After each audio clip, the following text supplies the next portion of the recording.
Yes, feel free, as I said, to take off when you need to. Good morning, everyone. Welcome to what I think is on its way to becoming an annual event, which is the reading of a classical text here in Falvey Memorial Library. I want to welcome you. I'm the director of the library. And to tell you that this event is co-sponsored by a number of partners. The Villanova Center for Liberal Education, the Classical Studies Program, and the library are bringing this to you now as an annual event, and we're excited. Last year we did a reading here of the Odyssey and had contributions from a wide variety of individuals from the Villanova community, and once again this year we're going to have an experience like that, I think. So I want to introduce Professor Mary Lou Hill, who's going to kick this off for us this morning. Thank you. Thank you again, Joe. I appreciate, we greatly appreciate this co-sponsorship between the library and the Center for Liberal Education and Classical Studies. And I do want to recognize our committee who put this together. Right in front, you're Dr. Gary Meltzer, who is the Graduate Director of Classical Studies, and Valentina Donardis over here, Undergraduate Director of Classical Studies, Brian Satterfield, who is in our own Center for Liberal Education, and Dr. Peter Bush and myself. And over a year ago, Dr. Meltzer had come to us and said, wouldn't this be a fun idea? And last year we kicked it off for the first time with the Odyssey, which was a resounding success.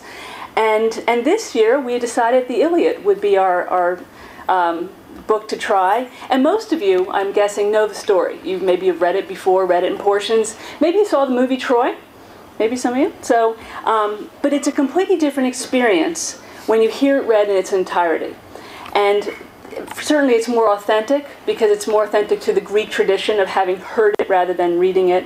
But even more importantly, there's something extraordinary that happens when we hear the words aloud. And especially those of you who come back, you know, for the portion of, over the portion of the day, or if you're here at the evening, to have been here for all of it. It's just something really amazing. And I have to think that the muse really does descend upon us when we have this kind of experience, as somehow she's among us and stirring us. So to start off this event, we've invited someone in whom the muse is strong, who has a beautiful voice for singing. He's already cringing. Has a beautiful voice for singing, and who has the capacity for inspiring the Villanova community. Troy, the movie, may have Brad Pitt, but we have someone better. Our own Father Peter Donahue, President of the University. Father Peter.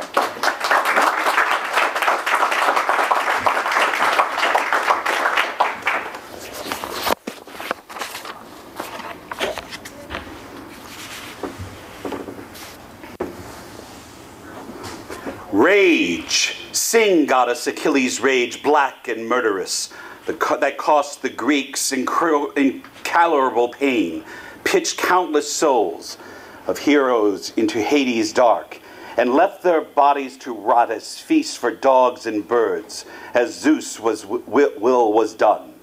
Begin with the clash between Agamemnon, the Greek warlord, and the godlike Achilles. Which of the immortals set these two at each other's throats? Apollo, Zeus's son and Leto's offended by the warlord Agamemnon, had dishonored Chryseis, Apollo's priest. So the gods struck the Greek camp with plague, and the soldiers were dying of it. Chryseis had come to the Greek beachhead camp, hauling a fortune of his daughter's ransom, displaying Apollo's sacred ribbons on a golden staff. He had made a formal plea to the entire Greek army. but especially the commanders, Atreus' 2 sons, sons of Atreus, and Greek heroes all. May the gods of Olympian grant you plunder of Priam's city, and safe return home, but give me my daughter back, and accept this ransom out of respect for Zeus' son, Lord Apollo, who deals death from afar. A murmur rippled through the ranks. Respect the priest and take the ransom. But Agamemnon was not pleased and dismissed Chryseis with a rough speech. Don't ever let me ever catch you, old man, by these ships again, sulking around now or sneaking back later. The god's staff and ribbons won't save you next time. The girl is mine, and she'll be an old woman in Argos before I let her go, working the loom in my house and coming to my bed, far from your homeland. Now clear out before you make me angry. The old man was afraid and did as he was told. He walked in silence along the whispering surf line, and when he had gone some distance, the priest prayed to Lord Apollo, son of silken-haired Leto. Hear me, silver bow, protector of Chryse, lord of holy Scylla, master of Tenedos, and Smithian god of plague. If ever I built a temple that pleased you, or burnt fat thigh bones of bulls and goats, grant me this prayer. Let the Danaans pay for their tears with your arrows. Apollo heard the prayer, and ascended Olympias' crags, pulsing with fury, bows slung over one shoulder, the arrows rattling in their case on his back, as the angry god moved like night down the mountain. He settled near the ships and let loose an arrow. Reverberation from the silver bow hung in the air. He picked off the pack animals first, and the lean hounds, and then aimed his needle-tipped arrows at the men, and shot until the death fires crowded the beach. 9 days, the god's arrows rained down on the camp. On the 10th day, Achilles called an assembly. Hera, the white-armed goddess, planted the thoughts in him, because she cared for both the Greeks, and it pained her to see them dying. When the troops had all mustered, he stood the great runner Achilles and said, "Well, Agamemnon, it looks as you'd better give up and sail home, assuming any of us are left alive. If we have to fight both the war and this plague, but why not consult some prophet or priest, or a dream interpreter, since dreams too come from Zeus, who could tell us why Apollo is so angry? If it's a vow or a sacrifice he holds us at fault, maybe he'd be willing to lift the plague from us if he savored the smoke from lambs and prime goats." Achilles had his say and sat down. Then rode Calchas, son of Thestor, bird reader supreme, who knew what it was, what will be, and what has been. He had guided the Greek ships to Troy through the prophetic power Apollo had given him, and he spoke out now. "Achilles, beloved of Zeus, you want me to tell you about the rage of Lord Apollo, an arch-destroyer. And I will tell you, but you have to promise me and swear you will support me and protect me in word and deed. I have a feeling I might offend a person of some authority among the Greeks, and you know how it is when a king is angry. With an underling, he might swallow his temper for a day, but he holds it in his heart until later, and it all comes out. Will you guarantee my security?" Achilles, the great runner, responded, "Don't worry. Prophesize to the best of your knowledge. I swear by Apollo to whom you pray when you will reveal the god's secrets to the Greeks, Calchas, and when I live and I look upon the earth, no one will lay a hand on you. Besides this hollow ships, not even Agamemnon, who boasts he is best of the Achaeans." And Calchas, the perfect prophet, taking courage. "The god finds no fault with vow or sacrifice. It is for his priest, whom Agamemnon dishonored, and would not allow to ransom his daughter, that Apollo deals and will deal death from afar. He will not lift this foul plague from the Greeks until we return the dancing-eyed girl to her father, unransomed, unbrought, and make formal sacrifice on Chryse. Only then might we appease the god." He finished speaking and sat down. Then up rose Atreus' son, the warlord Agamemnon, furious, angry, with twin black thunderheads seething in his lungs, and his eyes flickered with fire, and he looked at Calchas up and down and said, "You damn soothsayer! You've never given me an omen yet. You take some kind of pervious pleasure in prophesizing. Doom, don't you? Not a single favorable omen ever. Nothing good ever happens. And now you stand here uttering oracles before the Greeks, telling us that your great ballistic god is giving us all this trouble because I am willing to accept the ransom, for Chryseis' daughter, but preferred instead to keep her in my tent. And why shouldn't I? I like her better than my wife, Clytemnestra. She's no worse than when it comes to looks, body, mind, and ability. Still, I'll give her back, if that's what's best. I don't want to see the army destroyed like this, but I want another prize ready for the right away. I'm not going to be the only Greek without a prize, and it wouldn't be right. And you all see where mine is going." And Achilles, strong, swift, and godlike, "And where do you think, son of Atreus, your greedy glory hound, the magnanimous Greeks, are going to get another prize for you? Do you think we have some kind of stockpile in reserve? Every town in the area has been sacked and stuffed, all divided. And you want the men to count it all back and redistribute it. All right? You give the girl back to the god.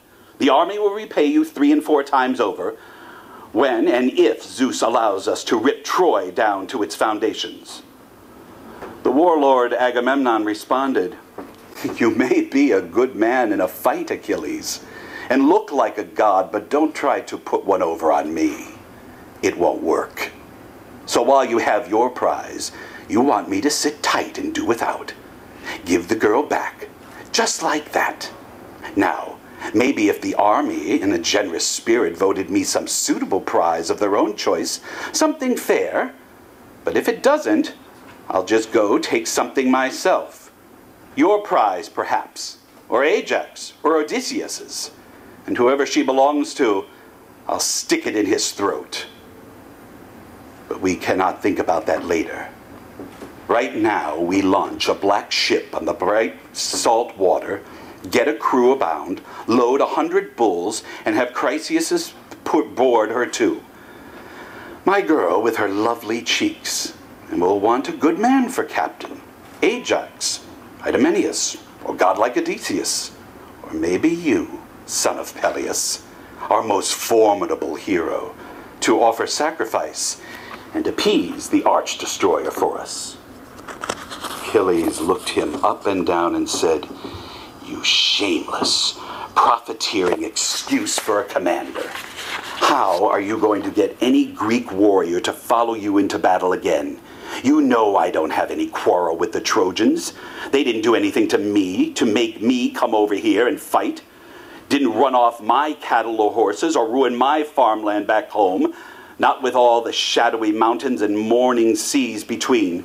If it's you, dog-face, for your precious pleasure and Menelaus' honor, that we came here, a fact that you don't have the decency even to mention. And now you are threatening to take away the prize that I sweated for and the Greeks gave me. I never get a prize equal to yours when the army captures one of Trojan's strongholds. No, I do all the dirty work with my own hands, and when the battle's over and we divide the loot, you get the lion's share, and I go back to the ships with some pitiful little thing. So worn out from fighting, I don't even have the strength left even to complain. Well, I'm going back to Phthia now. Far better to head home with my carved ships than stay here unhonored myself and piling up a fortune for you." The warlord Agamemnon responded, "Go ahead and desert, if that's what you want. I'm not going to beg you to stay. There are plenty of others who will honor me, not least of all Zeus's, the counselor. To me, you're the most hateful king under heaven, a born troublemaker. You actually like fighting and war, If you're all that strong, it's just a gift from some god. So why don't you go home with your ships and lord it over your precious minions? I couldn't care less about you or your famous temper. But I'll tell you this, since Phoebus Apollo is taking away my Chryseis, whom I'm sending back aboard a ship with my friends, I'm going to your hut and take Briseis, your own beautiful prize, so that you will see how much stronger I am than you. And the next person will wince at the thought of opposing me as an equal. Achilles' chest was a rough knot of pain twisting around in his heart. Should he draw the sharp sword that hung on his thigh, scatter the ranks and gut Agamemnon, or control his temper, repress his rage? He was mulling it over, inching the great sword from its sheath, when out of the blue Athena came, sent by the white-armed goddess Hera, who loved and watched over both men. She stood behind Achilles and grabbed his sandy hair, visible only to him. Not another soul saw her. Awestruck, Achilles turned around, recognizing Pallas Athena at once. It was her eyes, and words flew from her mouth like winging birds. Daughter of Zeus, why have you come here? To see Agamemnon's arrogance, no doubt? I tell you where I place my bets. Goddess sudden death for this outrageous behavior. Athena's eyes glared through the sea-salt haze. I came to see if I could check this temper of yours, sent from heaven by the white-haired goddess Hera, who loves and watches over both you men. Now come on, drop this quarrel. Don't draw your sword. Tell him off instead. And I'll tell you, Achilles, how things will be. You're going to get 3 times as many magnificent gifts because of his arrogance. Just listen to us and be patient. Achilles, the great runner, responded. When you two speak, goddess, a man has to listen, no matter how angry. It's better that way. Obey the gods, and they hear you when you pray. With that, he ground his heavy hand onto his silver hilt and pushed the great sword back into its sheath. Athena's speech had been well timed.